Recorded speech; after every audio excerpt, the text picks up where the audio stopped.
السلام عليكم ورحمة الله تعالى وبركاته، ومرحبا بكم في هذا الخبر الجديد.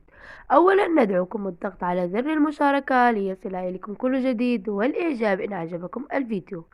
الخارجية المغربية تراسل الجزائر وتضعها في موقف جديد.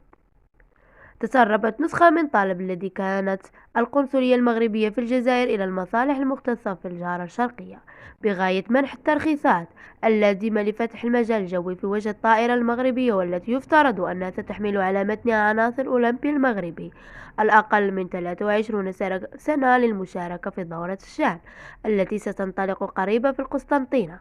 وتقدمت الجامعة الملكية المغربية لكرة القدم بطلب إلى سلطات الجزائر بشأن بمنح ترخيص للطائرة التي كان مقررا أن تقلع اليوم الجمعة من المغرب في اتجاه مطار بوذياف في مدينة المحتضنة للدورة، غير أن حكام الجزائر لم يتفاعلوا مع الطلب المغربي بالإيجاب، ما جعل اللاعبين المغاربة يغادرون المطار رباط سلة الدولي ويعودوا أدراجهم إلى مركز المعمورة الذي كانوا يخوضون فيه استعداد لمشاركتهم المحتلة في النسخة. وأبدى فوج القجع رئيس الجامعة لكرة بالمغرب: إذا عرفت النظام الجزائري السماح للمحلي المغرب أقل من 23 سنة بأن يسافر في الرحلة مباشرة وبالتالي إقصائهم من البطولة.